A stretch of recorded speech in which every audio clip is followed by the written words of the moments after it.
right now. So, sorry for the delay. I had to start up my laptop so that I can check the live chat. I'm in a empty room this time, so there's no disturbance because nobody's checking in this room. And the room, it the sound comes back, so I should be quite clear in the audio. So please let me know if you can hear me clearly. That's first. Meanwhile, I'm starting the live chat on my laptop so that I can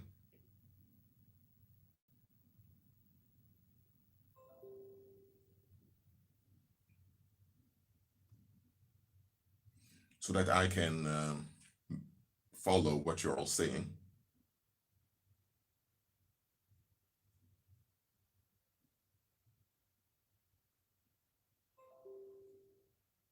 So okay, if you're here, let me know in the live chat you can hear me.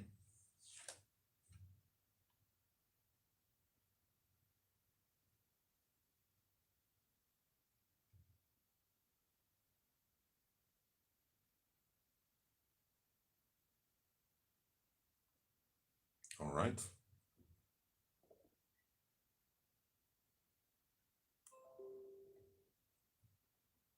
So I can see the live chat over here, so that's clear. And there's no buffering. Praise the Lord. And I'm using Wi-Fi, so I hope it stays clear, but okay. Today's topic will be hearing the silence. Yes, hearing the silence. Now you may think, Rashid, come on now, hearing the silence. You cannot hear silence because silence means that it's not audible for your senses to pick up. If you take it literally, then that's true. You can't hear silence. But technically speaking, you can. Because if it's silent, that means that there's no activity. Whenever there's activity, there must be some sound. Even if it's very low sound, there must be sound, there's activity. So if there's no sound whatsoever, that means that there is no activity going on. Or if it's a radio, as you don't get any sound, it means that the transmission doesn't work properly. So the silence will show you that something is either off or there is no activity. Okay? So before I continue further, for those that were here already, Juba just came in. Thank you very much for being here. Thank you for all other of you for being here also. Do you understand what I've just explained about that you're able to hear silence? Because silence hints to you that it is just either no activity or that something is off. Let me know in the live chat.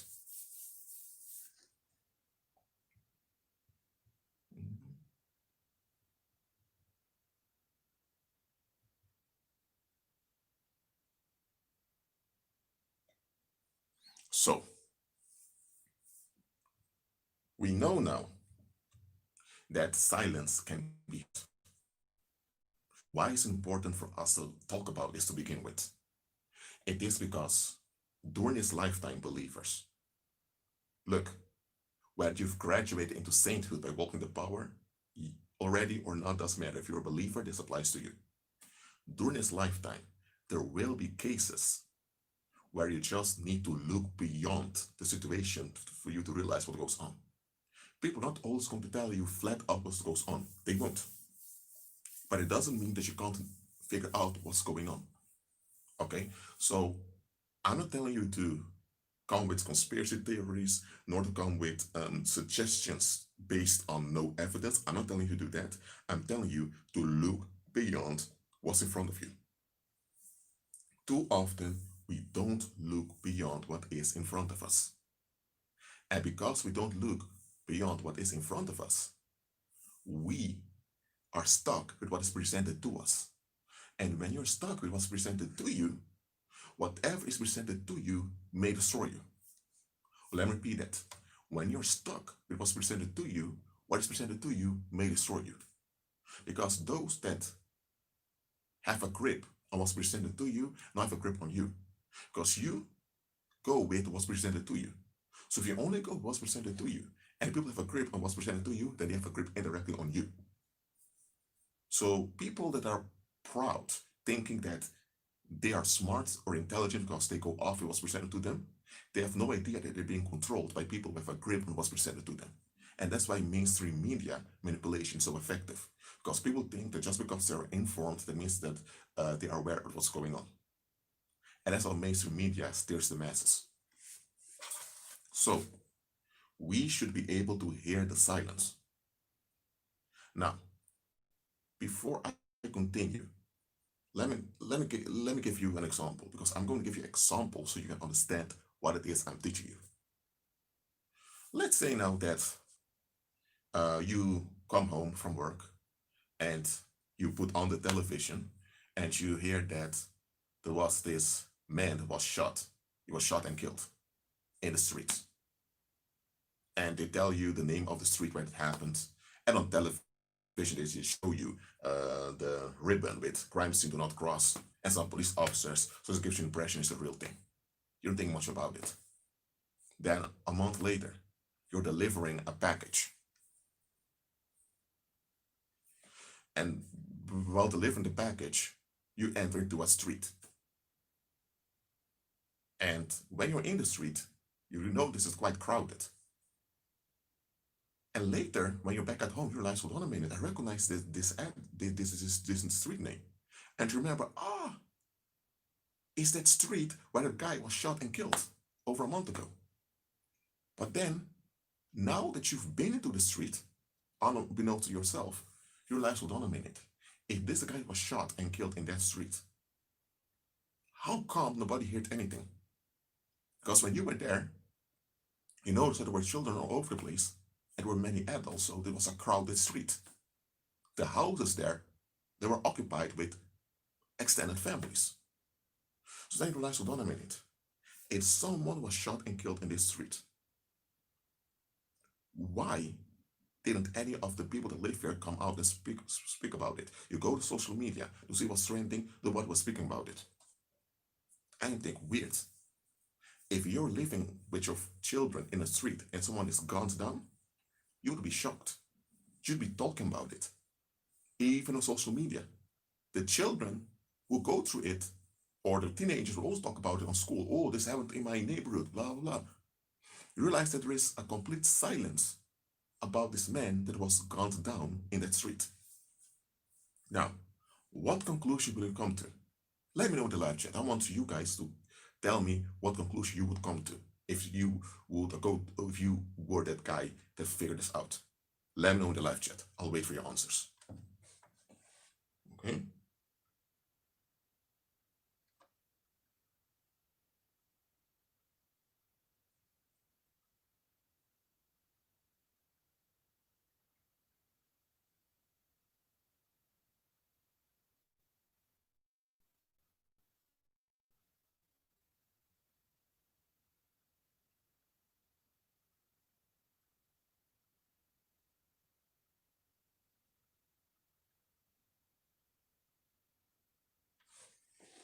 All right, let me go to the live chat to check it out.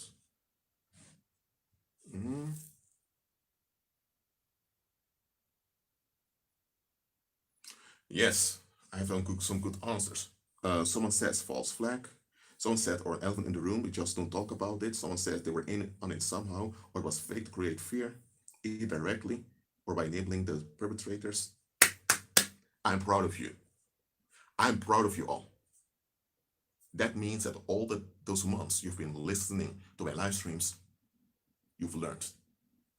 These were the answers I was looking for. Praise the Lord, you gave the right answers. They were in on it. Now look, if someone was to go down in the street and the street is located at an abandoned factory, then yeah, there's somebody at the abandoned factory. It may have been a drug deal that went wrong, or it may be that was a homeless guy that was about to be blood sacrificed and he walked away. So if it was in a remote street with almost no habitation, then you know, okay, nobody may have heard it.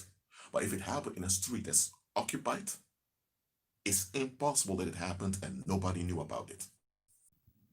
Then everyone's going to think, hey, hold on a minute. They're going to think this can't be true. Because worldlings, even though worldlings are seeking relief, there are times worldlings can be alert. Worldlings can think, hold on a minute, if this is an occupied street, and it was during the evening that the guy was gunned down. It's possible nobody saw anything, and you guys have CCTV cameras all over your houses. So how come none of your CCTV cameras have picked anything up that evening? Your CCTVs are working throughout the year, except for the moment the guy was gunned down. Nah, you don't fool me. Okay? So, in this case, the silence of the people that live in the streets speaks volumes.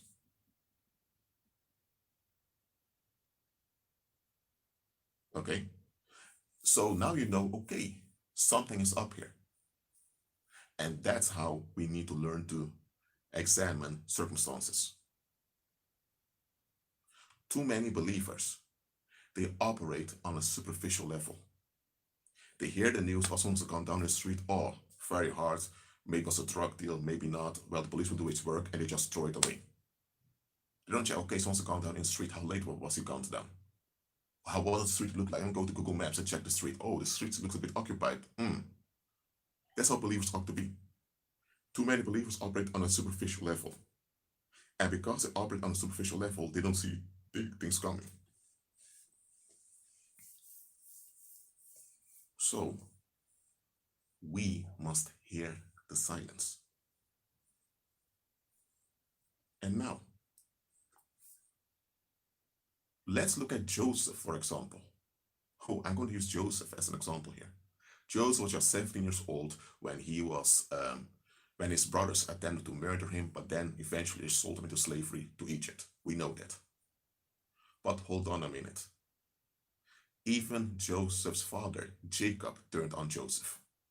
Okay, so the whole household turned on him.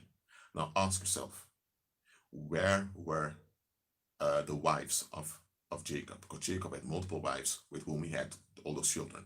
Where were all the women in that household? And Jacob also had daughters. What about the sisters of Joseph? Some of those brothers also had wives, or maybe already. So where were the family-in-law? And here's the thing: Jacob and his clan lived in a community somewhere. Where was the community? Why didn't anyone point out or hint to Joseph? Joseph, listen, man. Those brothers of yours, they're going to do something bad to you very soon.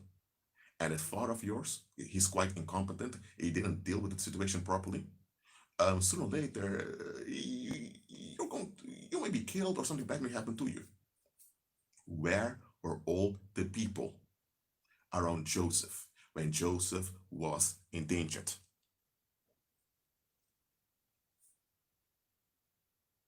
That is because everyone there were in on it. It wasn't just Joseph's brothers. The people around were in on it also. For them to retain the ease in society, they thought this annoying kid, Joseph, thinks he's something. Let's teach him a lesson. When he's gone, we'll pretend like an animal killed him while we made money selling him into slavery. And we just continue. And here's another thing. After they sold Joseph into slavery, they had money that they didn't have before. So when the brothers began to spend money, it should have been a red flag. Where do you guys get this money from? Also, Joseph is killed by this animal, so you guys have money? Something's off. So when you look at the history of Joseph, there are too many red flags there that common Bible readers don't see. But you look at the context of what you read in the biblical history, you realize, there are too many red flags around here. So in the case of Joseph, they were all in on it together. And Joseph, he was just a teenager, but nevertheless, he could have been more alert. So, using Joseph's history as an example, we must always check the context of what goes on. Look, the silence of the community is consent to what goes on. Look at this. If you have a man getting drunk, drink a lot of beer, or a lot of wine, or a lot of, I don't know, whatever beverage he's drinking, alcoholic beverage, and he takes off his clothes and begins to scream on the street and run around naked, what are people going to do? They're going to call the cops. Or they would grab the man and bring him home. They would deal with it. They wouldn't allow it to. So then the community knows how to act. But then you have a lot of people that go missing, or you have long-term sexual molestation of children happening in the community, or a lot of long-term child abuse in households. And for some reason, the community was not aware. The community is shocked when all comes out. Get out of here, man. Get out of here. When you look at those crime documentaries, one thing you will notice is that often the reaction of the people that are interviewed is faked. I can see body language. And I can see that often the shocking reaction of the people is played, is acted. Why? I'm not saying that the whole case is a hoax. I'm telling that their reaction, they were shocked, is a hoax. You know, believers, it's going to shock you how many crimes the people are in on together. Most of the crimes that happen out there, the people are in on it together. Chuba, thank you for your super chat. Very well appreciated. It's all be used for this ministry. Thank you very much. So, anytime something goes on, check the silence. And here's another thing. If there is a controversy going on, people are upset about something, check what's not being spoken about. If there is this annoyance against guys that hang on the streets, teenagers or men in their 20s, or just hanging in the streets all the time, people are annoyed by it. If people could talk about how annoyed they are, there's guys on the streets all the time, or maybe not guys on the street, maybe there are a lot of beggars over there, people that are begging, homeless people. If people are so annoyed by the homeless people and they want the police to remove the homeless people, then they just want relief. Why are there so many homeless people in your community? If people are going to the mall all the time, that means that there's an economy. That means that people have money to spend. So if people have money to spend, how come there's no money to spend on having a safety net for people that are about to become homeless? Why aren't people talking about that? So now you know that the homelessness issue is something everyone's in upon. Because when you have people that are homeless, you can feel superior to them. You can get relief. If you have to go, if you have to wake up every morning to go to a building to perform labor, and you have to do this from Monday morning till Friday evening, and you only have Saturday as a free day, most of the weeks in the year, that's what you do. Now that's slavery right over there.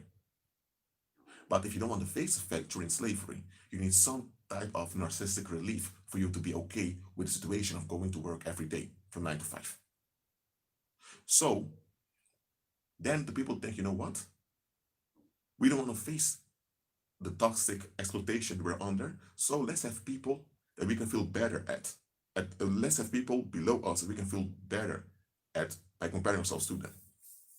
So the people there will tolerate homelessness, even though there are empty buildings right around the corner. Everyone can write a letter to the mayor saying, hey, there are empty buildings over there. Make sure every homeless individual goes to that building, and make sure that they are rehabilitated, so they go to rehab so that they can go back to the community. Instead, people allow it to happen, because then at least they can feel good every time they go home from work. Because if there are no homeless people around, then you only have people that are in bondage to have to perform labor under a threat. Because if you miss 1 month of payment, you may end up homeless. So everyone there is under the threat of becoming homeless. If they miss 1 month of payment of their rent, they may become homeless. So they have to go to work every day from 9 to 5, or else they're homeless. They're all living under a threat. So they're not operating in safety. But because they want to face this, they want to have actual homeless people so they can feel good at. And because they see homeless people, they feel motivated to go to work every day. So the homelessness issue is a form of cognitive dissonance of the masses so that they don't have to face the threat they're living under. There is no way to turn up the volume because it's not with me. Because I've been speaking like this all along, and all the other people can hear me loud and clearly. So it's if you can't hear me, it has to do with at your end, whether it's your internet connection, whether it's your YouTube.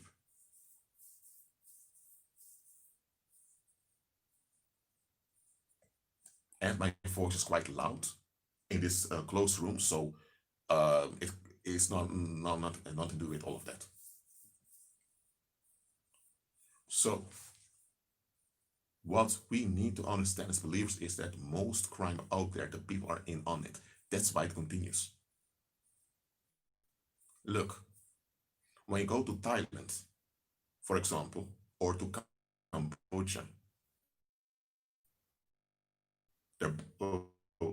when you go to those two countries, huge. In a lot of males, white males from Europe and North America, go over there to do dirty things to children. And it has been known, it's been going on for decades. Even before independence of those areas, even before the colonial era ended, such things happened already. So for centuries, this has been going on.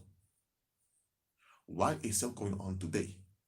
So you have a Thai police force that's known to be quite rough when it comes to criminals, but you still have a lot of child abusers that come all the way from the West, have an easy way with abusing children over there. And what about the child traffickers who earn money?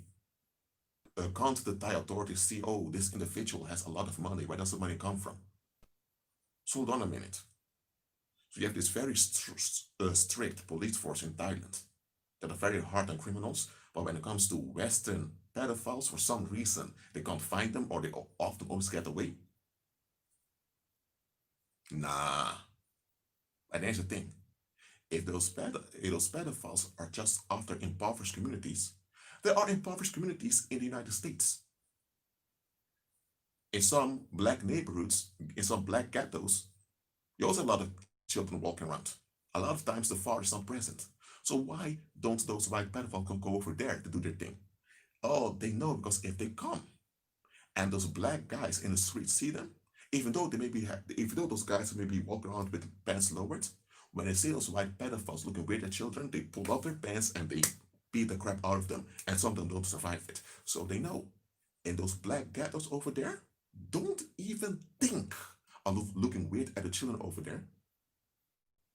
Because all those men that you see around there, even though they may be on the street, they may have a messed up mentality, but when they see you preying on children, be guaranteed you're finished. And if you're arrested and go to prison, in prison there'll be people, black criminals waiting on you, thinking, oh, you wanted to come to the community to rape some nigger babies and all of that? Oh, you're in trouble now.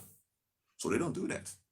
But they know that if they go to Thailand or Cambodia or some of those other countries, where a lot of the locals benefit from hush money, they know they can get away with it. So the people there in Southeast Asia, in general, they're in on it. Because if they weren't in on it, it couldn't have continued till this day.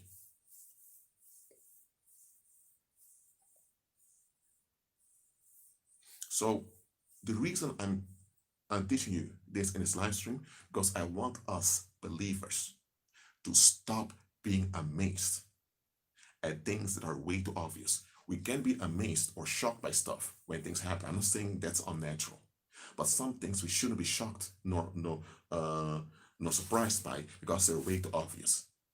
The child prostitution goes on in Southeast Asia. The locals are in on it. I'm not saying that all the locals are agreeing with it. I'm not saying that none of the locals are fighting against it. There are people who are healthy who are fighting against this, even in the police stations. But in general, there is a hidden benefit to it. And because there's a hidden benefit, that's why everyone lets it slide. Go to the Afro-American community in some of those ghettos. There's just dealing drugs that goes on over there. There are a lot of things that those Afro-Americans tolerate, but messing with children, you go 6 feet under. That they're on code about that. Whether you're black, white, Asian, doesn't care. You do stupid to children in a sexual way, you go 6 feet under. They deal with you. They exterminate you. So that's why it doesn't slide in Afro-American community. And that's what I praise about Afro-American community. They don't take that.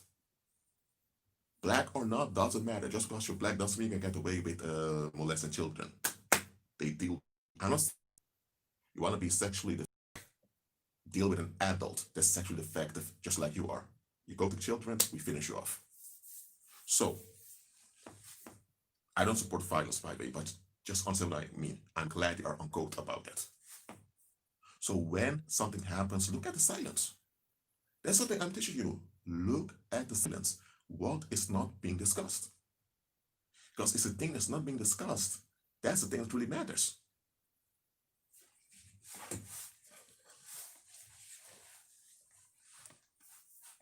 Look, if you would use certain, let me say like this. If you would go to Twitter or YouTube or some other social media network, and you would,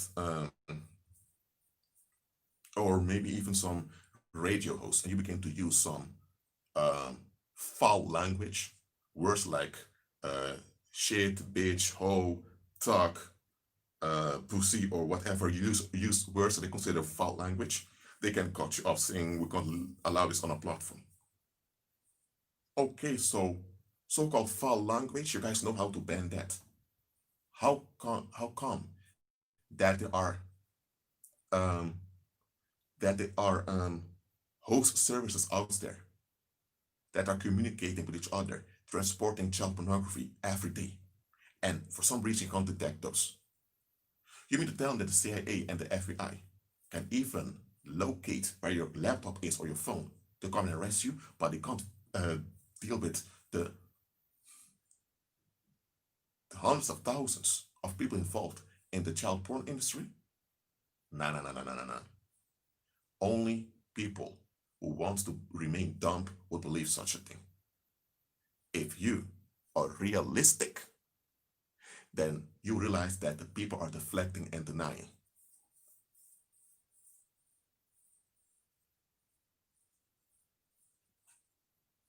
And listen, let me talk about me, okay? Well, I grew up. It wasn't a pure hell, absolutely not. But in my environment, in the community around me, I noticed some things that didn't add up. There were grown men walking around looking at children all often, and I was thinking, okay, I'm not like, of course, as a child, you're not going to think about all the dangers that goes on, but you think, okay, what goes on around here? But you know which skin color those people were, so for some reason people didn't look at it. Um, I knew about the paranormal since a young age, so I also realized that there are people walking around speaking out curses and all of that. So I noticed that also. So I noticed that there were quite some weird stuff happening around, and I was thinking, even as a child, I was thinking, okay, why does anyone talk about this? This is because they're on code with it.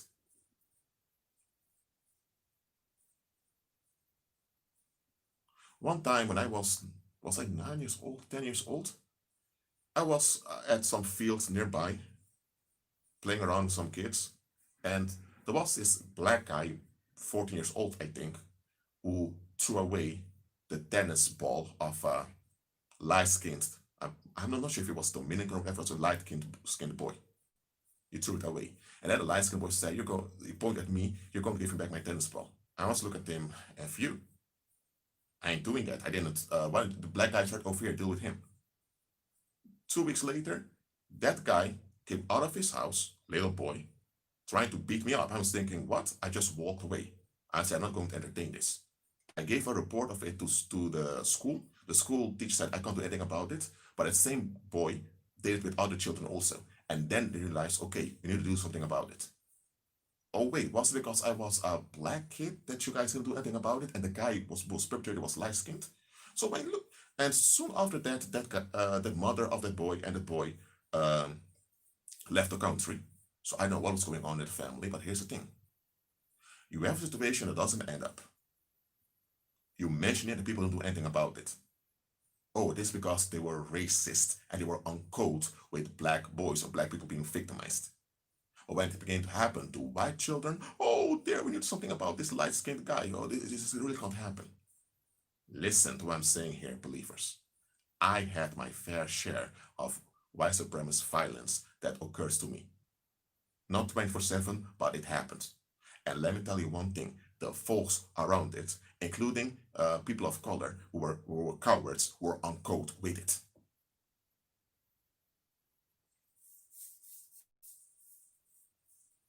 That's why nobody dares to confront me and accuse me of anything.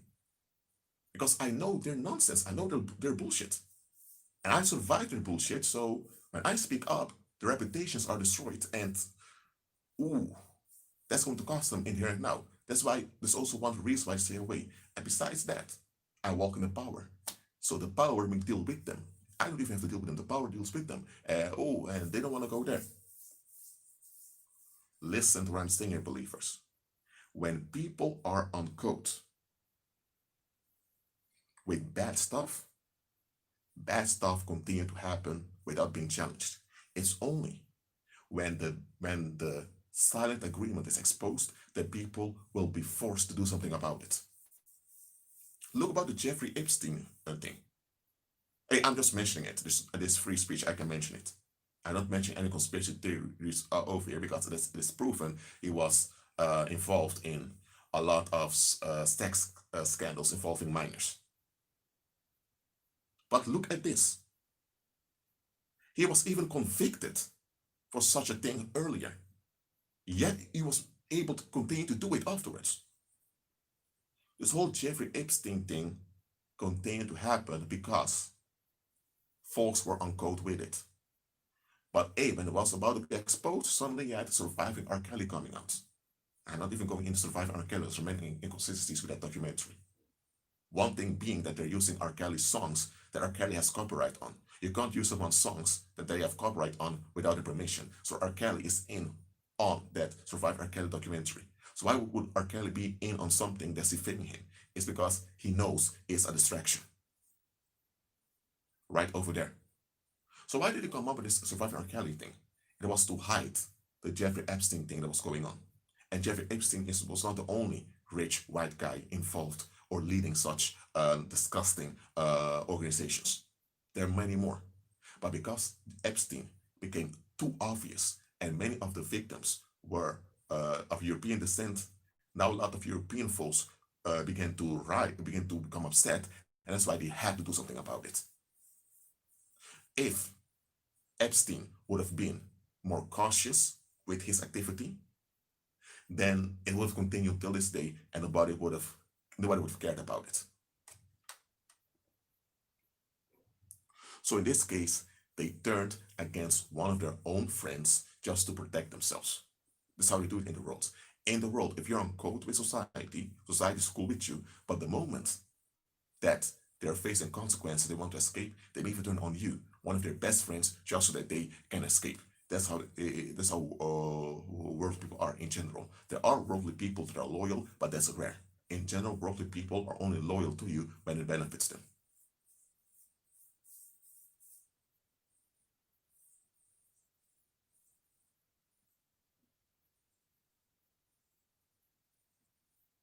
Just like Charles is saying here, they talk about it for a little bit to give people the illusion of justice, but then they use something else to distract people. Then it blows over and continues to happen.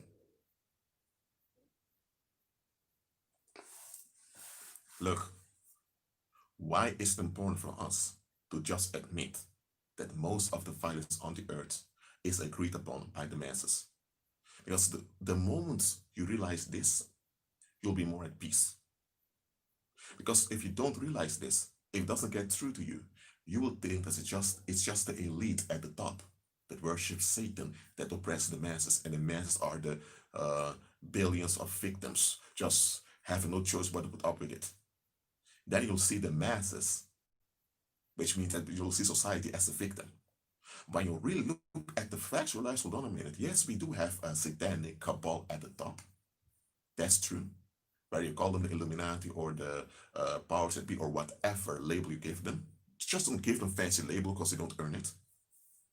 Yes, you have that cabal that for centuries has been oppressing mankind. Yes, that's true. But how come they were able to oppress mankind throughout generations so easily? Because somewhere the masses have some benefit in being deceived. So if the masses in general are enablers, it means that the masses are not innocent. It means that they are participants in the crime. The real victims are the scapegoats who had no chance of seeing what goes on. Okay? So, once you realize that most violence on the earth is agreed upon by the masses, you'll stop feeling sympathy for the masses. Now, listen. We walk by faith, we walk in love towards everyone, but we also must realize what we're dealing with.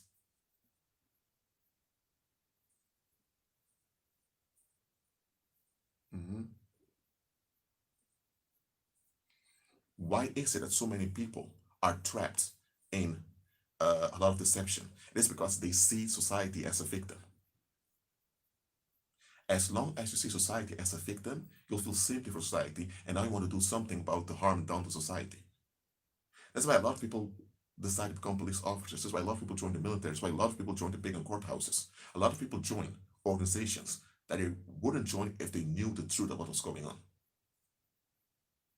And listen, as a police officer, they can sacrifice you anytime. They can. And they do also. Just think about it, believers. If there's a dangerous neighborhood, how come that the environment became so dangerous? It is because it's been neglected for decades. So if for decades a neighborhood has been neglected and now it's become so dangerous, why do they send just common police officers to deal with it? They should send the military or military police to deal with it. But they send common police officers. It is because they don't want to deal with the neglect that's been going on. They don't want to deal with the escalation. So they send common police officers, knowing full well those common police officers may be killed. And then when the police officers are killed, the states say, Blue Lives Matter. Now they use that as propaganda against minorities or whatever. That's how they do it. So a lot of people, including believers, joined organizations thinking they were doing the right thing because they didn't see clearly what was going on. And some of you were listening to this. I'm not saying listening right now that I'm doing the live stream, later on in the future when you're watching the replay of this live stream. Many of you who are listening to this and seeing me now, you still want to reconcile with your relatives. You still want to reconcile with the community where you grew up with, because you think, oh, at least the people were not that bad. Oh, if they weren't that bad, then this means they were still not good. Look, if you ended up as a drug addict or as a petty criminal, yes, you made wrong decisions and you end up in wrong places. But hold on a minute. You did not shape yourself. You were shaped by the community. So even the bad stuff inside of you are shaped by the community. Now you take responsibility for the bad stuff and you look for deliverance. That's the only thing you can do. So I'm not saying that that's an excuse. You admit that bad stuff are shaped inside of you and now you want solutions for it. That's what you do. But those bad stuff are still shaped inside of you. Okay? So the bad stuff that was shaped inside of you were not shaped by yourself. It was shaped by the environment. So when the bad stuff was shaped inside of you and the bad manifests, the people dropped you like you were hot. They dropped you like they didn't know you. But now that they're going better with you, now they want to smile with you. No, no, no, no, no. If you came forth from their community, it means also the bad things that were developing in you came from them. They should take responsibility and deal with you properly. No, now they want to call the police on you. Now they want you to go to prison. Now they want to deal with you. Oh, but now that they can benefit, now they'll pretend like they've always got your back. Some of you are still willing to reconcile with your relatives or with some of the community where you grew up with, and I'm telling you, don't do it unless they're born again, walking by faith, and obeying the Heavenly Father. Don't reconcile with them. They were in on sacrificing you. They were in on endangering you. Some of you end up on the wrong path due to trauma that wasn't processed. Some of you didn't intend to be involved with dangerous people, but you were tricked. And because you were traumatized, you couldn't think properly. So many of you couldn't help yourself. Many of you couldn't help yourself. As a human being, it can happen that you're in a situation that you can't help yourself. So some of you were so traumatized or shocked that you couldn't help yourself.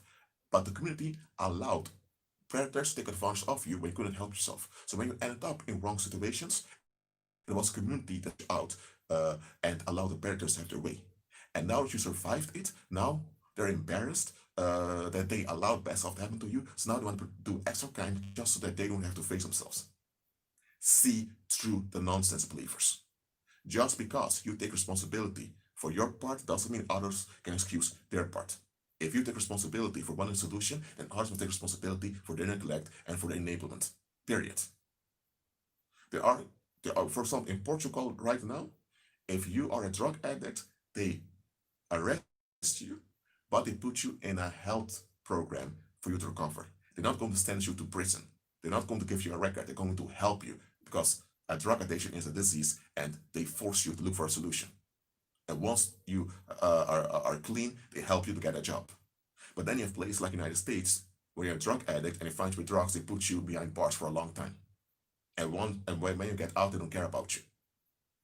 So how come the people in Portugal are more constructive than those in the United States? And it's because those in Portugal realize, okay, if the people in Portugal realize we are responsible for what we allow to have in our community. So if people are drug addicts, it means that they've been neglected and they have an emotional disease. So we must deal with it. Yes, they need to admit that they have an issue, but the issue comes forth from the failure of the community. So we as a community fail, so we need to deal with our failures, period. So if you have a community that doesn't want to deal with their failures, and were one of you were considered one of their failures, then they are the ones who did it to you. Even though you had your own involvement with your own wrong choices, they did it to you. If they didn't do it to you, they would have forced you to look for a solution and you would have ended up in a better way. Yes, you take responsibility for your part, that you want to look for solutions, but when you couldn't help yourself, the community should have been there for you. They weren't there for you, they were in on it. See them for what they are.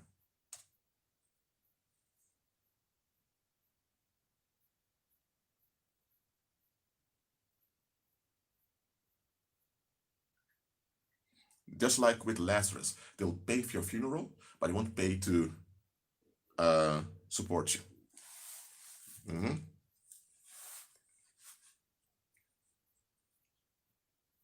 Mhm.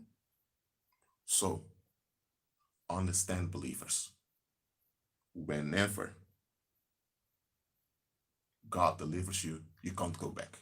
Even if you want, you can't go back because you're delivered. And it's once you're delivered, you realize the type of creeps they are. And once you realize the type of creeps they are, you don't even want to go back to them.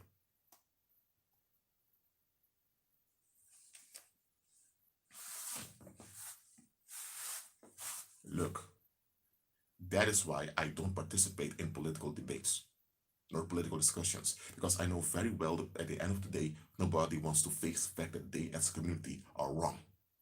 They all have the pride that they don't want to admit that they're wrong as a community, so they want to put the blame on the politicians. The politicians will deal with the situation, but the politicians as a small group cannot solve everything. The people are the ones living out the error, so the people have to face the error and turn away from the error. If the people are neglectful, then the violence will only stop when the neglect stops. A politician can come with a whole military, it will not stop the evil, because evil is a result of the neglect. So people have to face the neglect and take responsibility, and then this will become better. So most of those political debates out there, they do give you information about what goes on, but it's not there to give solutions. Because the masses often don't want solutions, they just want to flee. They want to escape. And when they can't escape anymore, they want to escalate. They want to lynch someone.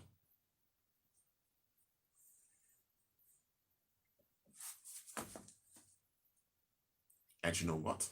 When it comes to Afro Americans, there's one positive development that has happened since the Obama era. Since the Trayvon Martin thing, a lot of Afro Americans have woken up. Black Americans are waking up. Also because blacks from other parts of the world are telling them, wake up. Because here's the thing, Afro Americans, I'm a sociologist and anthropologist, so I'm giving a diagnosis here, okay? Afro Americans, say till 1970, they were in a civil rights fight for against the United States. Since Martin Luther King, there was this promise of inclusion and integration. A lot of blacks thought, finally, the young folks back then thought, finally, we don't have to fight anymore. We can get along with everyone. Blacks with whites, whites with blacks, with Hispanics, with Asians. We can all get along. We all can be at peace. And in the 1970s, there was a short period of ease. This was when the disco era began also.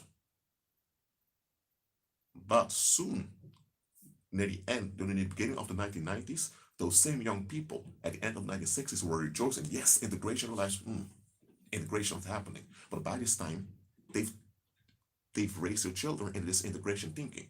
So now that they were older and their children were grown up, they couldn't tell the children, sorry, mom and dad was wrong, because the children were so indoctrinated with this integration. So it took a while till the Obama era for Afro Americans to realize, this integration thing was a hoax. And now the white supremacists of the United States have proven that integration was a hoax. Okay, so now African Americans are far better off than before because now they don't fall for the fake reconciliation anymore. Praise the Lord. And Trump's administration served black people far better by showing us who our real enemies were, including black coons that were enabling violence and police genocide on their own people. Because the coons amongst African Americans, they became so comfortable that they came out in the open. And now they're all in the open, they can't go back. So they've exposed themselves, and now they are the target now. Even from other ethnic groups that can't stand them. So, let's see. So I'm using the African Americans as an example. They've been woken up by reality. And just like the African Americans have been woken up by reality, and things are now, because they've been woken up by reality, things are now, they're now in recovery, the same way we as believers in general need to be waken up by reality.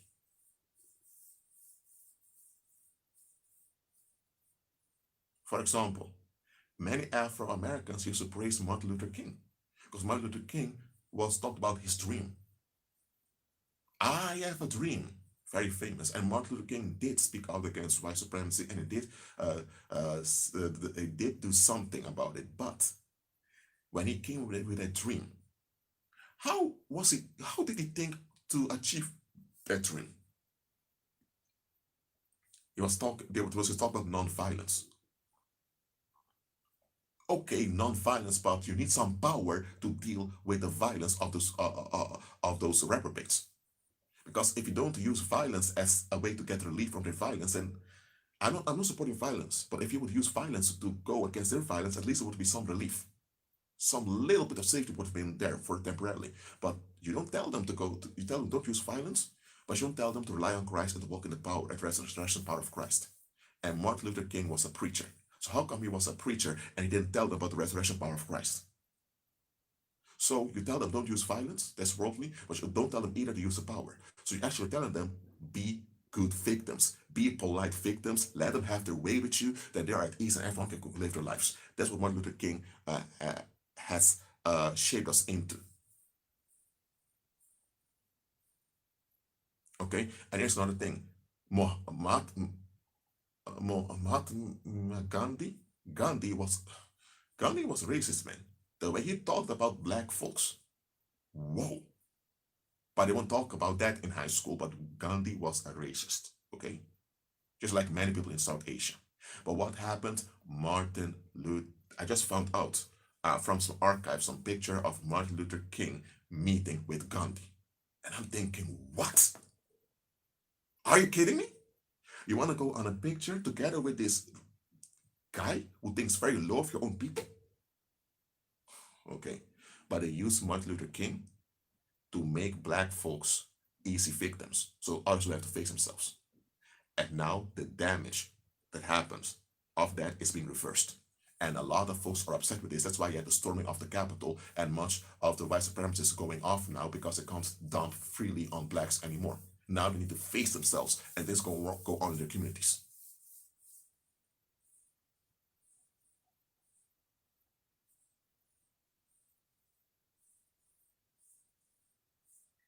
Someone asked, not for family members, how does one deal with extreme isolation? Well, when you walk by faith, you will not be in extreme isolation to begin with, because you will learn how to deal practically with people around you. And once you deal practically with people around you, you won't have any isolation. Okay? So, the reason I spoke with Martin Luther King was I'm using him as an example. He said something that was correct. Using violence with violence will not solve anything. Okay, that's true. But did he bring a solution for the violence that was going on?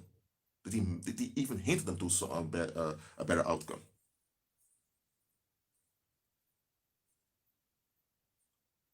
No, he didn't. So actually, he is actually contributing to the problem. Yet Malcolm X was saying, no, you need to smack them into ground to survive. Oh, that's explosive. Then Martin Luther King, that's used as someone in the complete opposite. So that's what they did. They gave you two extremes. Martin Luther King, be a good victim. Malcolm X, take vengeance to secure yourself. Both are dangerous. That to trap you in one of the two. They didn't mention Christ, who said that if you walk in his power, you'll overcome violence around you. They don't mention Christ. Okay, so that's how we do it in the world. They give you two extremes. One extreme is more harmful than the other, but the one that appears less harmful, you can embrace that one. And the one that appeared less harmful was Martin Luther King. So a lot of people can embrace him.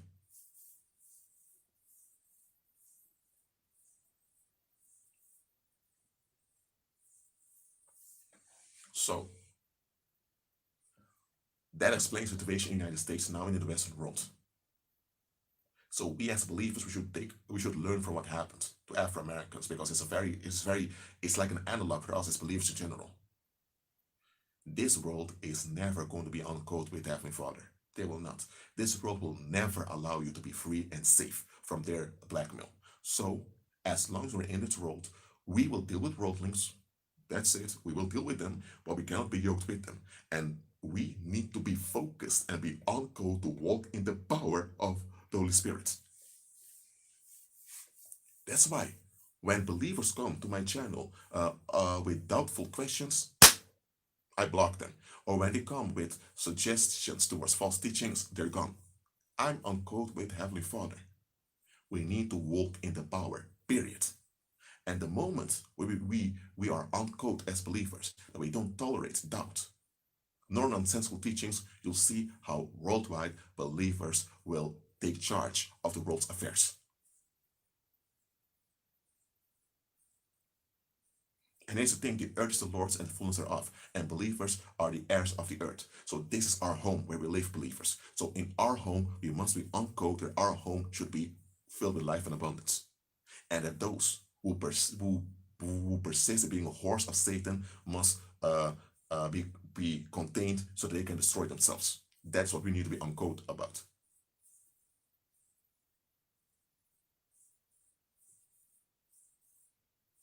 And that's the thing. Pagan Christianity is meant to turn believers into polite victims. That's what pagan Christianity does. So those pagan churches are there to teach you to become a polite victim. That's what they do. So a lot of believers, real believers, are trapped in pagan church and they end up being victimized for decades, losing out on blessings because they think they're doing God's will by obeying the pagan pastor. They abuse what Christ said, turn the other cheek. Turn the other cheek is symbolic for taking action in such a way that you can get out of a bad situation without having to harm anyone. But they abuse what Christ said to let you think you need to allow yourself to be a victim so the other ones are these.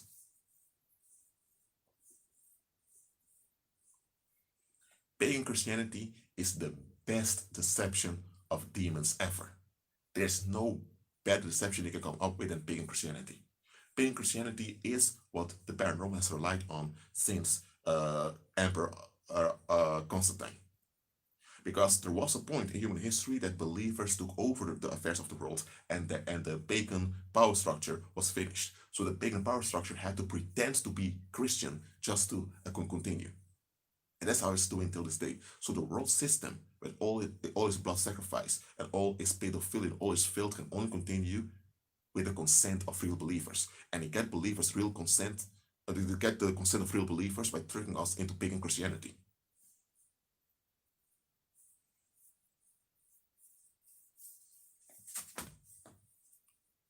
Pagan Christianity is the Babylon systems that's spoken about in the book of Revelations. Pagan Christianity is the great whore, the mother of all harlots.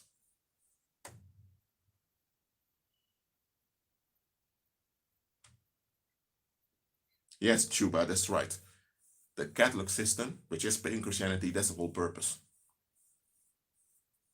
To get the consent so that Satan can get his consent from believers. Because if believers worldwide would say enough and would really begin to walk in the power, there wouldn't be any powers, there'd be no Illuminati or any of those stuff anymore. So demons need our consent as believers to operate. They can't prevent people from becoming born again, but what they can do is to hinder believers as much as possible, and that's what they're doing.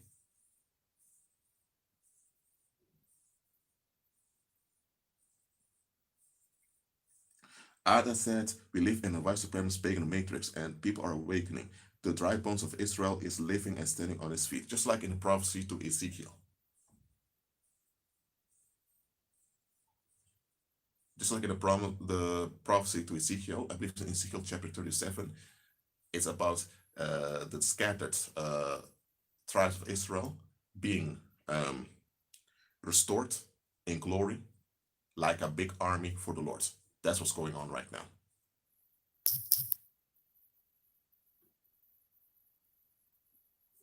Mm-hmm.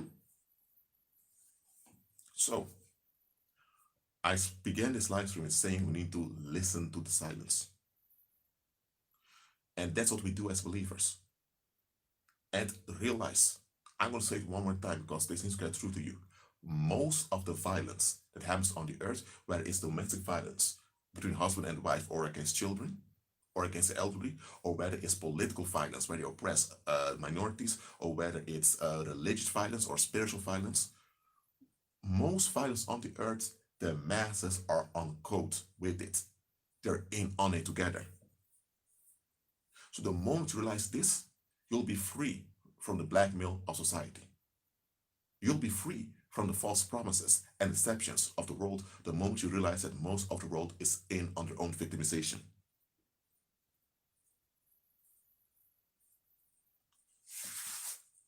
And it's only when you realize what the world really is that you're able to actually move on. As long as you don't process what the world really is, you cannot move on. If you haven't processed what the world really is, then you're still stuck with some of his fake promises. And as long as you're stuck with one of his fake promises, you can never heal and you can never be redeemed. But the moment you see the world what it really is, you lose all desires to be part of it. And because you lose all desires to be part of it, now you can relate to people in a practical and constructive way. You can still enjoy going to the cinema. You can still go play a football match. You can still be human and have a good time with other people. But now you do it from a healthy, strong point of view. Now you're not doing it out of an addiction. Because as long as you didn't see through the world, you're still addicted to the promise of the world. And as long as you're operating in that addiction to the promise of the world, you are operating in toxicity. But the moment you are delivered because you saw the world what really is, now you can relate to people in a more beneficial and practical way.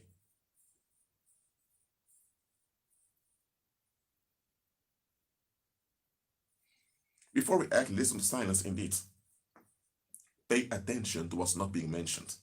And if people aren't mentioning something that should be mentioned, why aren't they mentioning it? That's what you need to do. So, for example, if you hear that a woman is going around giving lectures about domestic violence, and she gave a story how she survived domestic violence, just listen to her story. I'm not saying it is a fake story, but listen to her story. In the story, she's a victim. Her ex-husband was the evil perpetrator. Everyone feels sympathy for her. When you listen to her story more well, you realize, hold on a minute. She dated for two years. She dated a guy 2 years before they got married. And she been married for a decade. Those 2 years that you were dating with the guy, you never noticed anything that something was off with him. Oh, you noticed something was off with him, but you didn't want to hear it. And were there no other guys around that you could have been sexually involved with? Oh, yes, there were, but they weren't your type. Oh, so you had an idol, a type you were looking after. Who told you to look after that type? So you were shaped into idolatry by the community. And you didn't want to reflect on your own expectations. So because you didn't want to reflect on your own expectations, and you held on to your own expectations, you were now trapped by someone that used those expectations against you. So I'm not blaming the victim here. I'm saying that she wasn't fully a victim because she willfully persisted in denial even when her own safety was at risk. And she even enables violence from that man on other people, including her own children that were later born. So she even contributed to child abuse. So she isn't really that innocent as she claims to be. But all the other people are so focused on her survival story that they have sympathy for her. But you as a believer, you listen to what she's saying and you realize, something's not off here.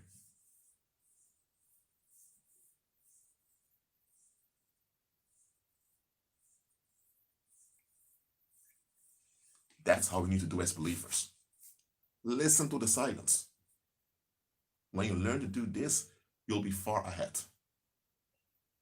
Okay, that was it for this live stream. Thank you for being here. Thank you for watching.